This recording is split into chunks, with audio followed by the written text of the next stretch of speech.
7 years together, Eliana finally said yes to marrying me. The wedding hall was packed, people everywhere, laughing, celebrating, but I felt nothing. And then, right on cue, when we were about to exchange rings, Eliana's so-called godbrother kicked the doors open. Right in front of everyone, he grabbed the wedding ring and threw it in the trash. Then he smashed our 9-tier champagne tower to pieces and dropped to the floor, grabbing onto Eliana's leg and sobbing like crazy. "Sister, don't get married. You promised you'd never leave me." Eliana rushed over to comfort him, then looked up at me. "Jared, Gideon's having another breakdown. Let's call off the wedding. We'll do it later when he's better." She said it like it was nothing. Like this disaster, like all the others before, was just a minor bump in the road. I kept my voice steady. "Eliana, we're either getting married today or we're done. Your choice." Her face went ice cold. "Jared, you know what's wrong with it. How can you be so cruel just to back me into a corner?" I looked into her eyes, searching for any trace of the warmth that used to be there. Nothing, just coldness. 7 years, and we'd been through this scene 1,000 times. Eliana told me once that when they were kids, she accidentally hurt him and damaged his brain. Ever since, he's had these crazy episodes. Her guilt became a chain she wore willingly, and every single time she protected him. On my birthday, our 3rd year together, all our friends were over. Gideon burst in, pointed at me and yelled, "You piece of trash! You think you're good enough for my sister?" He smashed the cake in my face and trashed the whole place. When my friends tried to fight back,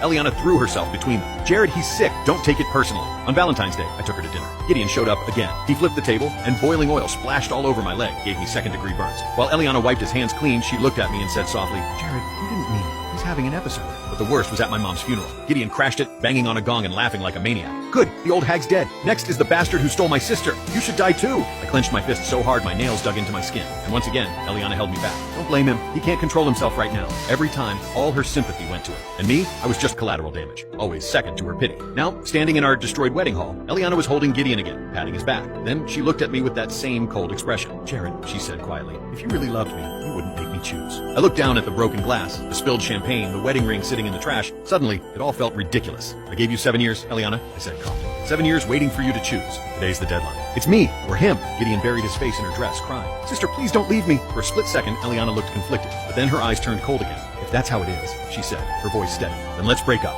I wasn't surprised. It only confirmed what I already knew. I nodded once, turned to the shocked guests and said quietly, "Wedding's canceled. Sorry, everyone." Gideon whispered something to Eliana, and she immediately led him away. She didn't even glance at me as they left. After everyone was gone, I went back to the bridal suite alone and started packing. Not long after, Gideon posted something on social media. The video showed club lights and loud music. He had a drink in one hand and his other arm around Eliana's waist, grinning at the camera. Her veil was crooked, her cheeks flushed from drinking, eyes glazed over.